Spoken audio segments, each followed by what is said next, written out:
जिन भी इंटर वाले स्टूडेंट ने है ना ज्वाइन कर लिया है ना एक बार, तो उनको एक विक्सिसा ने लिंक भेजा होगा, तो तुम्हारा आज दूसरी मीटिंग रूम में ज्वाइन कर एक लिंक भेजा होगा इंटर वाले स्टूडेंट्स को। तुम एक बार ये मीटिंग एंड करके और दूसरी मीटिंग ज्वाइन कर।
ठीक है,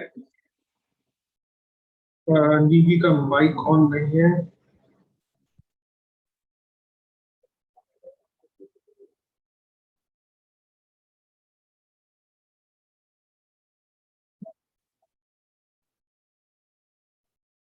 ठीक है, निधि का माइक ऑन हो गया।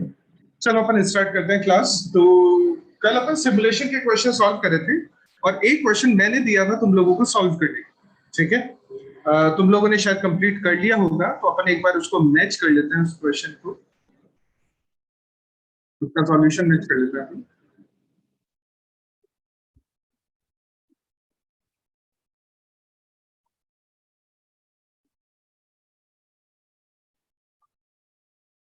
देखो तुम लोगों ने जो क्वेश्चन सॉल्व किया होगा वो ये वाला है, और इसमें है ना, देखो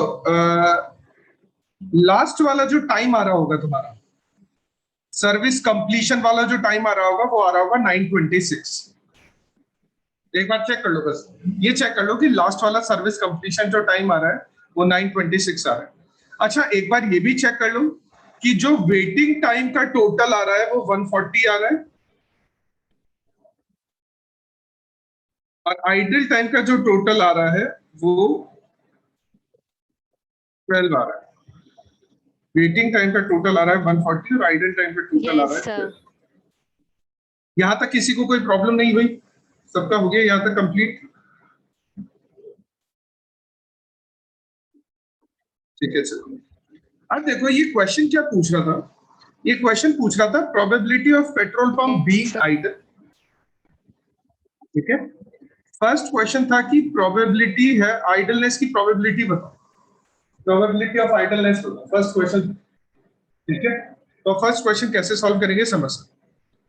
प्रोबेबिलिटी का वैसे अगर अपन फॉर्मूला की बात करें तो प्रोबेबिलिटी का फॉर्मूला होता है favourable upon total, favourable events upon total events, ये फॉर्मूला होता है प्रोबेबिलिटी। ठीक है, तो अगर हमें आइडलनेस की प्रोबेबिलिटी कैलकुलेट करें तो हम 12 मिनट्स के लिए आइडल थे, हमारा जो पेट्रोल पंप था वो 12 मिनट्स के लिए खाली था out of 86 minutes, total minutes हमने काम किया 86। अच्छा, टोटल मिनट्स कैसे निकाले समझ। अपना पेट्रोल पंप ओपन हुआ था 8 बजे और अपन ने लास्ट वाले वर्कर की सर्विस खत्म की 9:26 पर, तो हमारा पेट्रोल पंप है ना 86 मिनट्स के लिए काम कर रहा था, उसमें से 12 मिनट्स आइडल निकल गए, तो प्रोबेबिलिटी कितनी आ गई अपनी,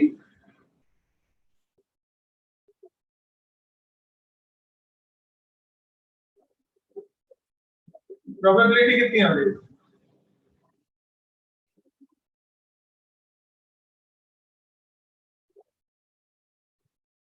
13.9 13.9%। फर्स्ट क्वेश्चन में कोई प्रॉब्लम है तो पूछ लो। फर्स्ट क्वेश्चन एक ही प्रॉब्लम हो सकती है कि 86 मिनट्स कहां से आया, तो मैंने तुम्हें समझा दिया कि 86 मिनट्स कहां से आया। ठीक है, अच्छा सेकंड क्वेश्चन बोल रहा है वेटिंग टाइम का एवरेज करना है। ठीक है,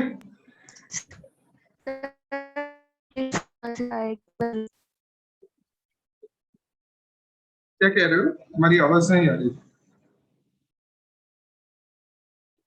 86 कहां से आया यही पूछ रहे हो ना तुम?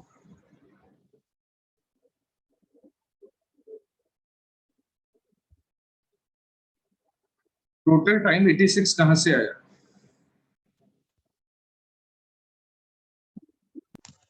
Yes sir. देखो समझ नहीं थी, मैं समझा दूंगी। अपना पेट्रोल पंप कितने बजे ओपन हुआ था? 8 बजे। और हमने लास्ट वाले कस्टमर की सर्विस कब फिनिश की? 9:26। यानी हमारा पेट्रोल पंप रनिंग था, कितनी देर के लिए रनिंग था? 86 मिनट्स के लिए।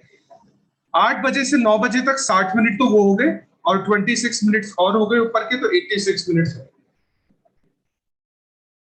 अच्छा, अब देखो वेटिंग टाइम का एवरेज करना है, तो वेटिंग टाइम का एवरेज कैसे करोगे? टोटल वेटिंग टाइम आया है 140 मिनट्स, कितने कस्टमर्स के लिए? टोटल अपने पास है 1 2 3 4 5 6 7 8 9 10 11 12 कस्टमर्स, तो एवरेज कितना हो गया ये?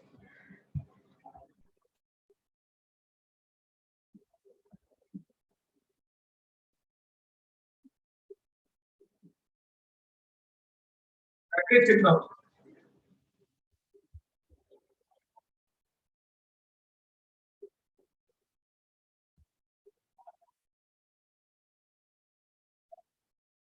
अच्छा नीली, तुम्हें समझ में आ गया ना 86 मिनट्स कहां से है? अगर इसको 12 से डिवाइड करोगे तो 11.67 मिनट्स आ जाएगा पर कस्टमर।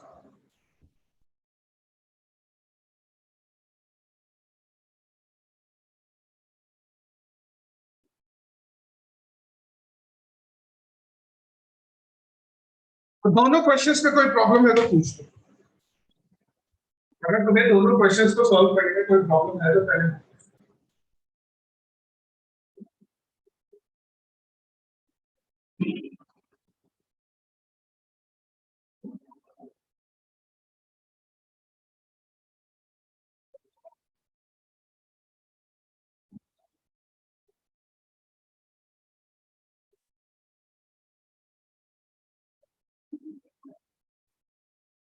ठीक है सर, नेक्स्ट क्वेश्चन करते हैं।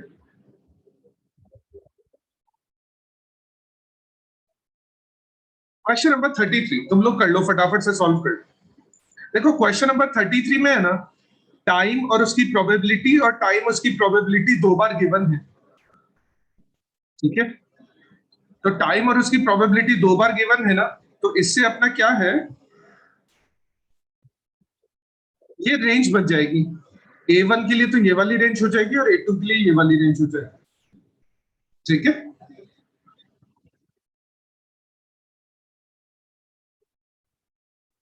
अभी देखो क्वेश्चन ये बोल रहा है using the following random numbers, अपने को इन रैंडम नंबर्स को यूज करना है। Generate the data for processing time on the processing time for 15 units. The compute expected processing time for the product. For the purpose, read the number vertically. यानी हमें vertically numbers को read करना है। ठीक है, numbers को vertically read करना है। अच्छा, वर्टिकली रीड का मतलब ये हो गया कि फर्स्ट यूनिट के लिए ये है, सेकंड यूनिट के लिए ये है, थर्ड यूनिट के लिए ये है, फोर्थ के लिए ये है, फिफ्थ के लिए ये है, सिक्स्थ के लिए ये है, सेवेंथ यूनिट के लिए ये है, एट्थ यूनिट के लिए ये है, नाइन्थ यूनिट के लिए। ऐसा लास्ट वाला ये है 15 यूनिट। अच्छा, क्वेश्चन ये भी बोल रहा है कि जो अपने को 4 डिजिट का रैंडम नंबर दिया गया है, जैसे 41 और 34, तो 41 है वो A1 के लिए यूज करो और 34 A2 के लिए यूज करो। यानी देखो, 41 A1 के लिए यूज करो, उसका टाइम कैलकुलेट करो, 31 A2 के लिए यूज करो, उसका टाइम कैलकुलेट करो, और दोनों प्रोसेसिंग टाइम को ऐड करके उसका टोटल करो। क्योंकि ये वाला क्वेश्चन ट्राई, सिमुलेशन वाली टेबल ही बनानी है तुम्हें इसमें। कोई प्रॉब्लम है तो एक बार पूछ लो। अगर तुम्हें कोई प्रॉब्लम लग रही है तो एक बार पूछ लो, अदरवाइज सिमुलेशन की टेबल ही बनानी है तो एक बार फटाफट से इसकी सिमुलेशन टेबल बना।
हुआ कंप्लीट ये क्वेश्चन?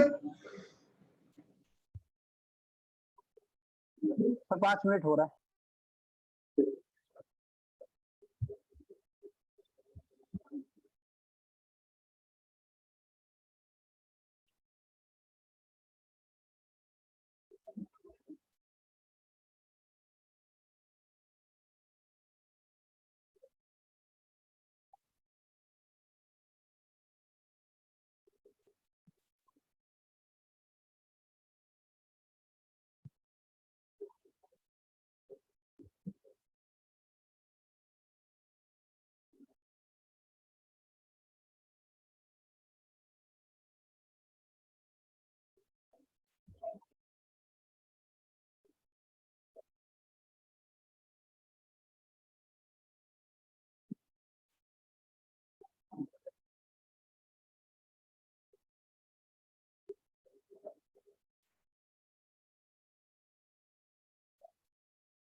हो गया सर।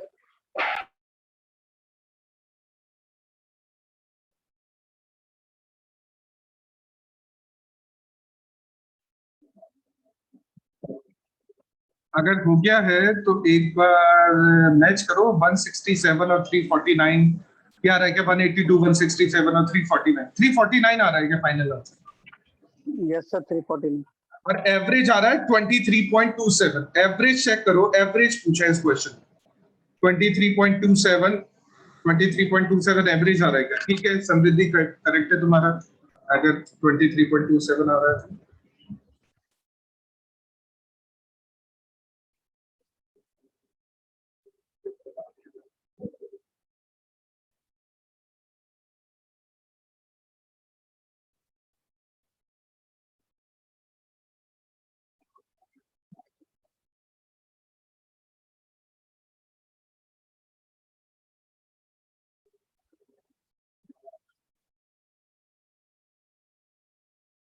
सबके यही आंसर आ रहा है? किसी को कोई प्रॉब्लम है तो पूछ लो एक बार। अगर किसी का आंसर मैच नहीं हो रहा है तो एक बार मैच करके देख लो कि कहां पर कुछ मिस्टेक हुई है। एक बार चेक करके देख लो, अगर मैच नहीं हो रहा है किसी का आंसर। मैच हो रहा है तो अच्छी बात है, अगर नहीं हो रहा है तो मैच करके देखो।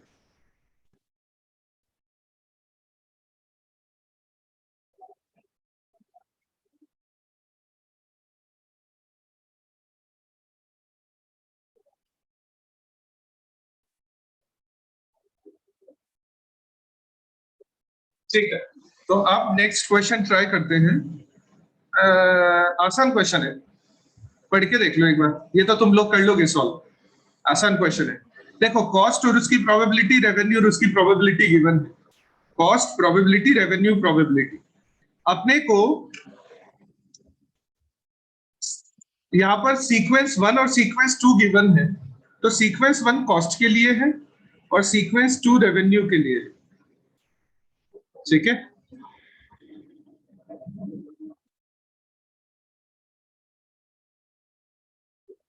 इस पे कैलकुलेट क्या करना है, ये तो यही बोल रहा है। इसमें कैलकुलेट करना है रेवेन्यू, अच्छा नेट रेवेन्यू कैलकुलेट करना है। ठीक है, नेट रेवेन्यू का मतलब हो गया प्रॉफिट। तो रेवेन्यू देखो, सुनो, कॉस्ट और उसकी प्रोबेबिलिटी गिवन है, तो इसके लिए रेंज आ जाएगी। रेवेन्यू और उसकी प्रोबेबिलिटी गिवन है, तो इसके लिए रेंज आ जाएगी। ठीक है, और फिर तुम्हें ना देखो, रेंज आएगी इस तरह से, रेंज आएगी इस तरह से। ठीक है, तो मेरे को नहीं लगता कि रेंज बनाने में कोई प्रॉब्लम आएगी तुम लोगों को। तो रेंज कैलकुलेट करने के बाद में रैंडम नंबर कॉस्ट के लिए यूज करोगे, कॉस्ट लिखोगे, रेवेन्यू के लिए यूज करोगे, रेवेन्यू लिखोगे, और रेवेन्यू में से कॉस्ट माइनस कर दोगे तो प्रॉफिट आ जाएगा। तुम लोग रेवेन्यू में से कॉस्ट माइनस कर दोगे तो प्रॉफिट आ जाएगा। कर सकते हो इस क्वेश्चन को सॉल्व कंप्लीट। करो एक क्वेश्चन, ये एक क्वेश्चन ट्राई करो, फिर एक क्वेश्चन इसके बाद मैं करवाता हूँ। इसको ट्राई करो एक क्वेश्चन। या एक बात बताओ, तुम इसको बाद में भी कर सकते हो ना, अगर मैं होमवर्क दे दूं तो तुम्हें एक question.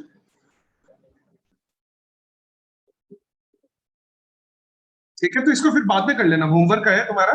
Illustration number 34, page number 340। तुम लिख लो, पेज नंबर 340 है, इलस्ट्रेशन नंबर 34 है, होमवर्क कर लेना तुम इसका। ठीक है, कोई प्रॉब्लम नहीं आएगी इस क्वेश्चन को सॉल्व करने, आसान क्वेश्चन है। Illustration number 34, page number 340। विकास, तुम कह रहे हो कि क्वेश्चन नंबर 27, क्वेश्चन नंबर 27 कौन सा है?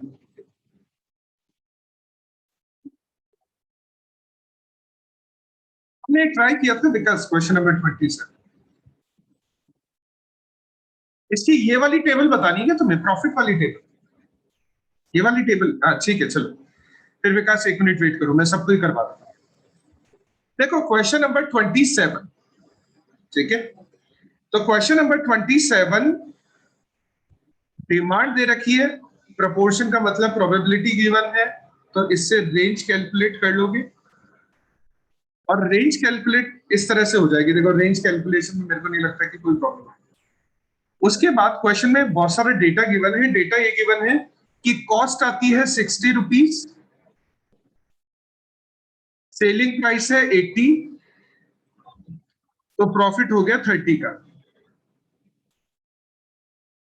प्रॉफिट हो गया 20 का, सॉरी। ठीक है, अच्छा क्वेश्चन ये भी बोल रहा है कि अगर कोई कॉपी अनसोल्ड रहती है तो वो सेल होगी 30 में, तो लॉस होगा 30 का अगर अनसोल्ड रहती है।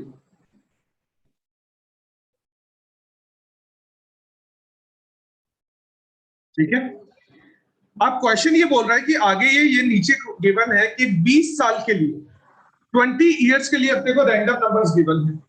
ठीक है, तो 20 ईयर के लिए रैंडम नंबर को यूज करके, 20 ईयर के लिए रैंडम नंबर को यूज करके अपन डिमांड कैलकुलेट कर लेंगे। सिर्फ 3 कॉलम बनेंगे इसमें। ठीक है, इस वाले पोर्शन में तीन कॉलम बनेंगे, ईयर आ जाएगा, रैंडम नंबर आ जाएगा और डिमांड आ जाएगी। सिर्फ 3 कॉलम बनेंगे। तो जैसे मान लो first year, second year, random number हो गए 14 और 02, और डिमांड आएगी, जैसे मान लो इस पे आ रही है, मैं डिमांड एक बार चेक करके लिख लेता हूँ, 17 और 15। ठीक है, तो डिमांड फिल कर लोगे यहाँ पे 17, 15। ऐसे 20 इयर्स के लिए डिमांड फिल कर सकते हो तुम, 20 इयर्स के लिए डिमांड फिल कर सकते हो। रेंज कैलकुलेट कर लोगे और 20 इयर्स के लिए डिमांड फिल कर लोगे, फिर मैं प्रॉफिट टेबल सिखा दूंगा। इतना कर सकते हो, कोई प्रॉब्लम नहीं आएगी इतना सॉल्व करने में एक बार।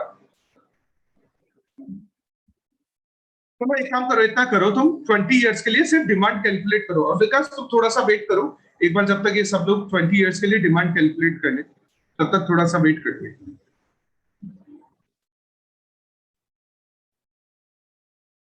करो इसको, क्वेश्चन को सॉल्व करो, 20 इयर्स के लिए डिमांड कैलकुलेट कर लो एक बार।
देखो यहाँ पर अगर तुमने रेंज वाली टेबल बना ली होगी ना, तो ऐसी आई होगी, एक बार मैच कर लो जल्दी से रेंज वाली टेबल, कि किसी को रेंज वाली टेबल में कोई प्रॉब्लम नहीं। Yes, sir. आप क्वेश्चन कंप्लीट कर लो, 20 इयर्स के लिए डिमांड डिमांड कैलकुलेट करनी है, तो वो कर लो बस।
ठीक है, नहीं भी एक बार सबको कर लेते हैं, 2 मिनट और वेट कर लेते हैं।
सबका हो गया क्वेश्चन कंप्लीट? Yes sir. ठीक है, अब देखो इस क्वेश्चन को सॉल्व कैसे करेंगे। इसमें प्रॉफिट कैलकुलेट करना है।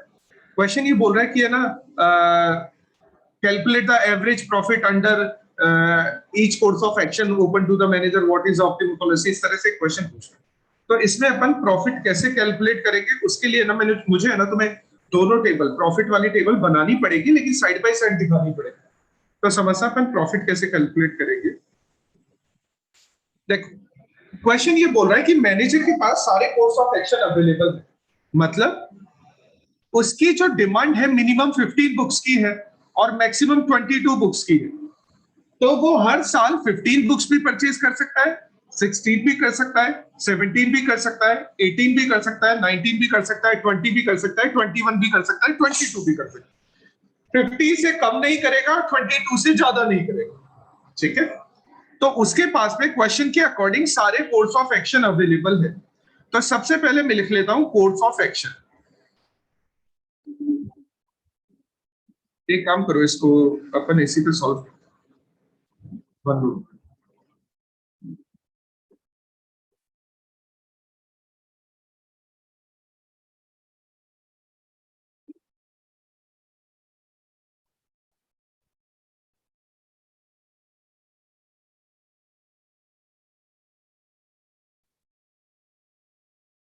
सारे कोर्स ऑफ एक्शन अवेलेबल है। तो पहला कोर्स ऑफ एक्शन हो गया उसका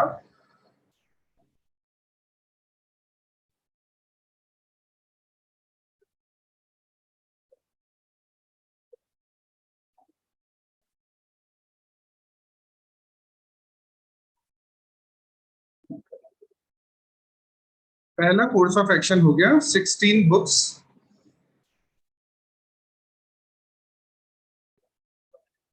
ईच ईयर। 16 है, 15 है, मिनिमम 15 है, सॉरी मिनिमम 15 है ना, तो 15 बुक्स ईच ईयर। अगर वो हर साल एक एक करके कोर्स ऑफ एक्शन समझना, ठीक है, मैं एक एक करके समझाऊंगा। अगर वो हर साल 15 बुक्स परचेज करता है, अगर मैनेजर हर साल 15 बुक्स परचेज करता है, तो टोटल वो 20 साल परचेज करेगा। ठीक है, हर साल वो 15 बुक्स परचेज कर रहा है, तो 20 साल में उसकी टोटल परचेज कितनी हो जाएगी? 300 बुक्स की। उसकी जो टोटल परचेज है वो 300 बुक्स की हो जाएगी। ठीक है,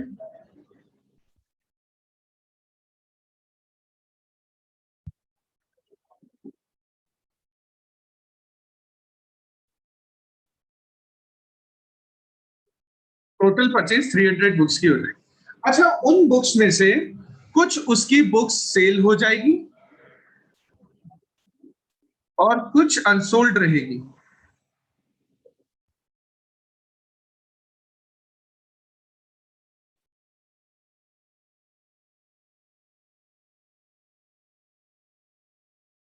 और इसके अकॉर्डिंग अपन प्रॉफिट लॉस कैलकुलेट कर लेंगे।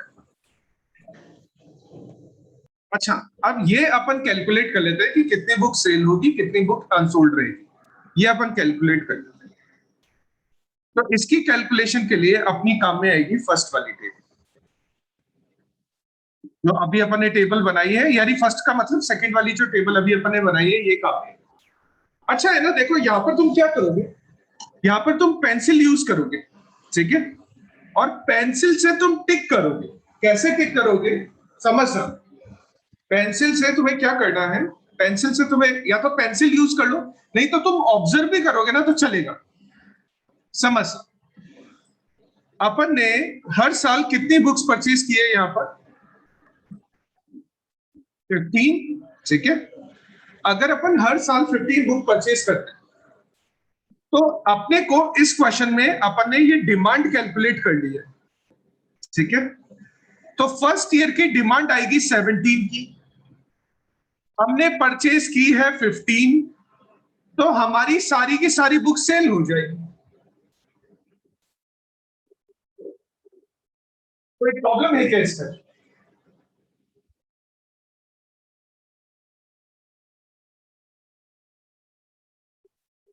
हमारी डिमांड आ रही है 17 की, हमने बुक्स परचेज की है 15, ठीक है?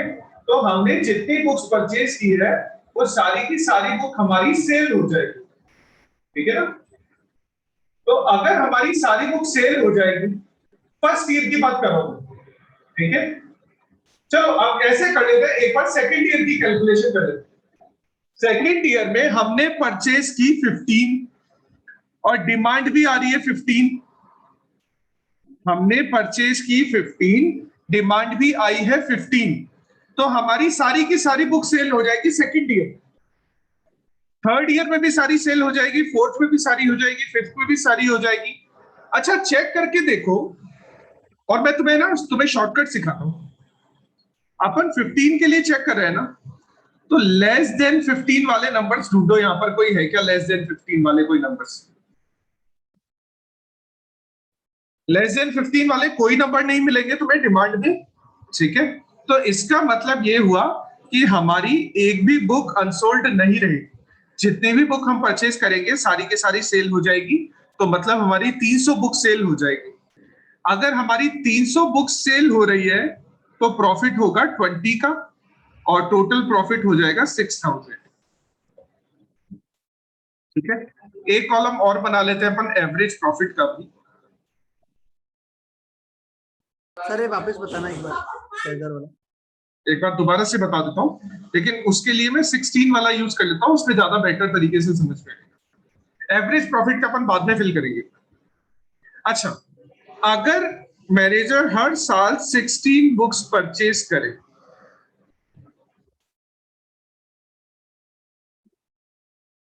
तो 20 साल में टोटल परचेज कर लेगा 320 बुक्स, ठीक है? और अब अपन कैलकुलेट कर लेते हैं कि कितनी बुक सेल हो जाएगी, कितनी बुक अनसोल्ड रहेगी। तो अपन है ना फर्स्ट वाली टेबल पे वापस चलते हैं, इससे प्रीवियस वाली टेबल पे, और अपन अनसोल्ड चेक करते हैं। तो समझना, मैं सिखा रहा हूं वापस से। 16 के लिए लेस देन 16 वाले नंबर्स ढूंढो, लेस देन 16 वाले नंबर्स। तो देखो, एक तो ये रहा और एक ये रहा। और कोई है क्या लेस देन 16 यहां पर? नहीं है? तो समझना शुभम, तुम समझ, पहले साल तुम बताओ शुभम मेरे को, ठीक है? फर्स्ट ईयर में हमने परचेज कितनी? सर 300। अरे फर्स्ट ईयर में शुभम, इसका मतलब क्या होता है? इसका मतलब क्या होता है? मेरे को बताओ इसका।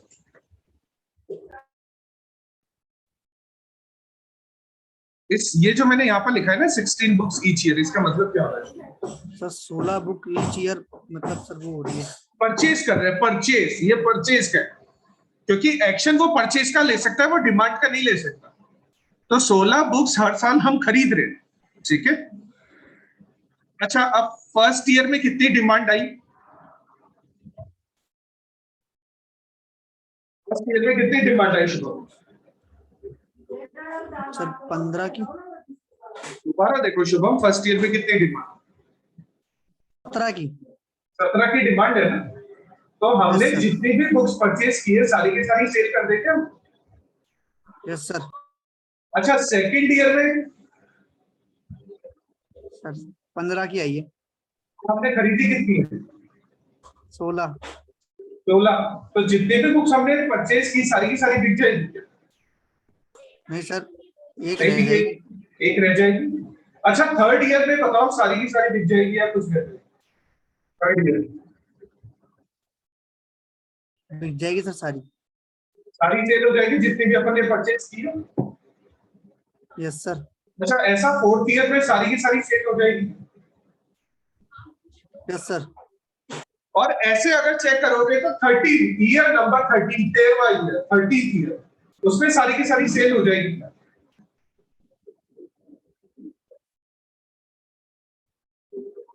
हाँ सर, सारी सेल हो जाएगी। 13 ईयर में। अच्छा, 13 ईयर में अपन ने खरीदी कितनी है?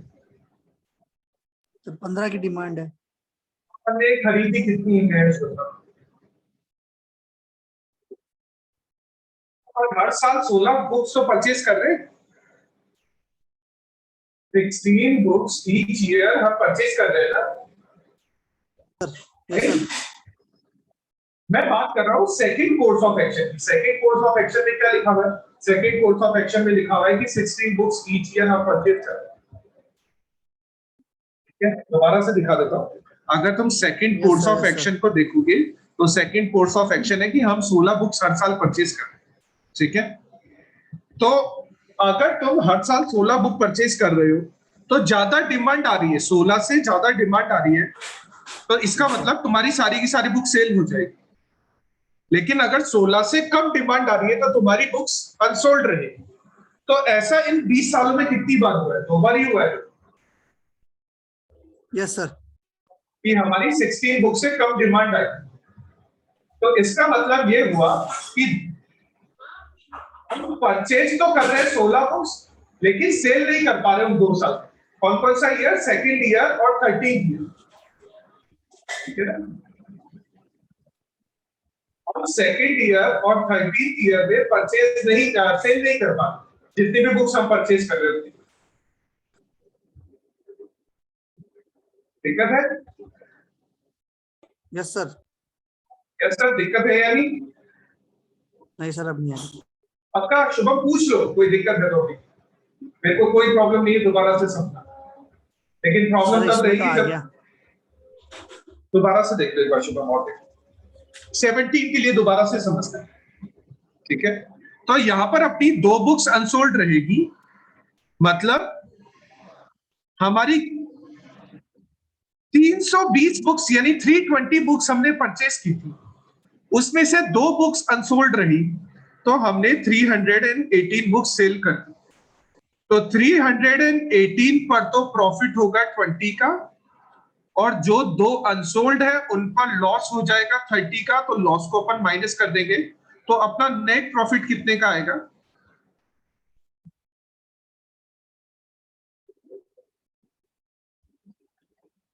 सर 6300। 6300 का नेट प्रॉफिट आ जाएगा। ठीक है, अच्छा नेक्स्ट समझना शुभम, दोबारा से समझ, और जिसको भी समझ में नहीं आया वो एक बार और समझना। हम हर साल 17 बुक्स परचेज कर रहे हैं। ठीक है, तो टोटल 20 साल हमें परचेज करनी है, क्योंकि क्वेश्चन में 20 साल का डेटा दिया हुआ है। तो 20 साल में हम टोटल कितनी बुक्स परचेज कर लेंगे? सुबह बताओगे? 20 साल में हम टोटल कितनी बुक्स परचेज? 40। 340 बुक्स। तो टोटल परचेज 340 बुक्स तो यहाँ पर आ गए। ठीक है, अच्छा अब अपन चेक कर लेते हैं कि कितनी बुक्स हम सेल नहीं कर पाए। हर साल कितनी परचेज की शुभम अपन ने? 17 परचेज किए ना। तो देखो यस मैं सर। समझा रहा हूं, 2 बुक्स यहां पर अनसोल्ड रहेगी, यस सर। 1 बुक यहां पर अनसोल्ड रहेगी, 1 यहां पर रहेगी, 2 यहां पर रहेगी, 1 यहां पर रहेगी। एक यहाँ पर रहेगी। यही रहेगी अनसोल्ड। Yes sir. तो शुभम टोटल कितनी अनसोल्ड बुक रही है अपने पास में? सर 7। 7 अनसोल्ड रही है। तो अगर अपने पास में 7 बुक्स अनसोल्ड है तो सेल कितनी हो गई? 333। तो 333 पर तो प्रॉफिट हो जाएगा, और बाकी जो 7 अनसोल्ड है उस पर अपने को लॉस हो जाएगा। तो नेट प्रॉफिट कितने का होगा?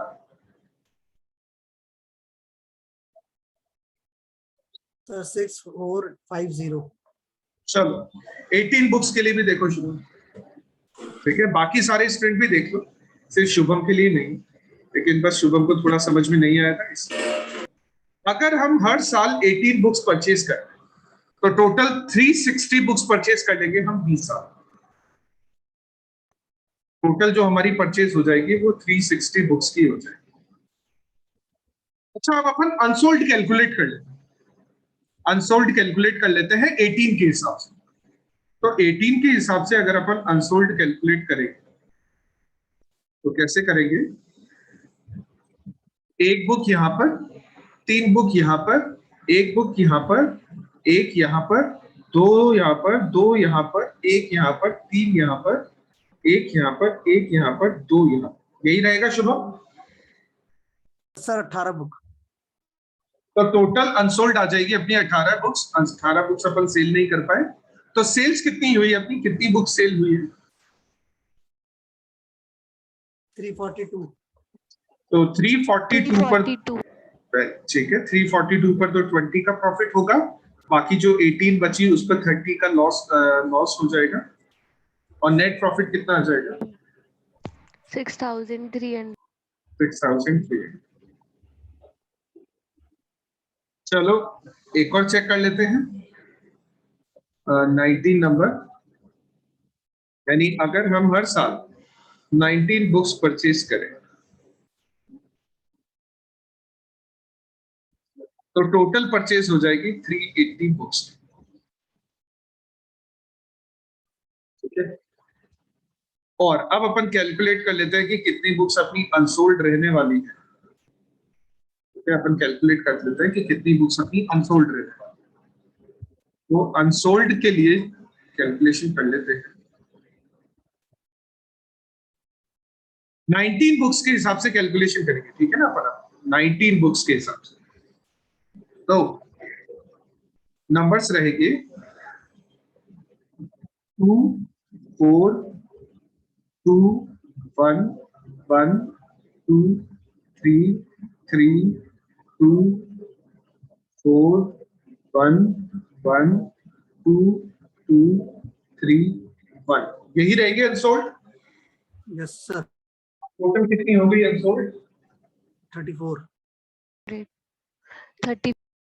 अच्छा मेरे को एक बात बताओ, किसी भी स्टूडेंट को अनसोल्ड कैलकुलेट करने में प्रॉब्लम आएगी कैसे?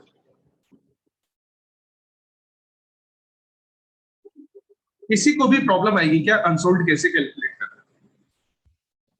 तुम चाहो ना तो एक अलग से ऐसे कॉलम्स बनाकर कैलकुलेशन कर सकते हो, लेकिन उसमें ना टाइम वेस्ट होता है थोड़ा सा। अगर अपन ऑब्जर्वेशन करके भी करें ना तो भी अपन अनसोल्ड कैलकुलेट कर पाएंगे। तो नंबर ऑफ बुक्स अनसोल्ड 34, और नंबर ऑफ बुक्स सोल्ड कितनी आ जाएगी? 346। तो 346 इंटू 20 और 34 इंटू 30, कितना आ गया नेट प्रॉफिट?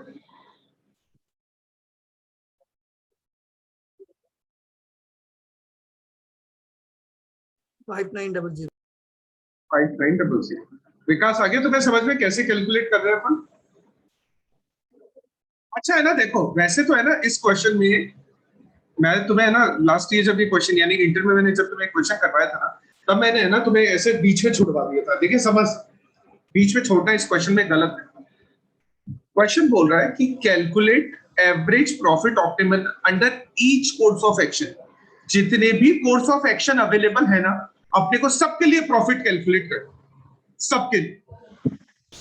तो अपन ने 19 तक तो कर लिया, 20 21 22 तीन बच रहे अभी अपने पास में। तो 20 21 और 22 के लिए तुम लोग खुद कर लेना एक बार, ठीक है? देखो अपने पास अभी टाइम भी नहीं है और 1 मिनट ही बचा है वैसे तो अपने पास में।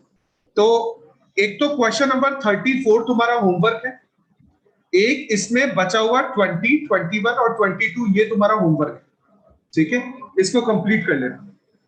20 21 और 22 ये होमवर्क है, इसको कंप्लीट कर लेना। एक मैं बता देता हूं कि एवरेज प्रॉफिट कैसे कैलकुलेट करना, इसको समझ। देखो 6,000 का प्रॉफिट हुआ है कितने साल में? 20 साल में। तो एवरेज हो गया पर ईयर, ये एवरेज हो गया कितना? ये एवरेज, इसका एवरेज कितना होगा? ये हो जाएगा 3 2 2.5 322 22.5। अच्छा ये हो जाएगा अपना 315, ये हो जाएगा अपना 295। 95। अच्छा है ना, इसको अगर कैलकुलेशन अगर समझोगे तो सबसे ज्यादा जो बड़ा नंबर आएगा ना वही आएगा 17 इयर्स वाला आएगा। 17 इयर्स वाला सबसे बड़ा नंबर आएगा। तो फाइनली जो इसमें आंसर लिखना है वो आंसर लिखना है कि मैनेजर को 17 बुक्स हर साल परचेज करनी चाहिए, क्योंकि वो उसका ऑप्टिमम सॉल्यूशन यानी उसमें सबसे ज्यादा प्रॉफिट होगा। कोई प्रॉब्लम है तो पूछ लो इस क्वेश्चन को। तो अगर तुमने नोट डाउन नहीं किया है तो इसका स्क्रीनशॉट ले लो। अगर तुम्हारा नोट डाउन नहीं हुआ है तो स्क्रीनशॉट ले लो इसका, ठीक है।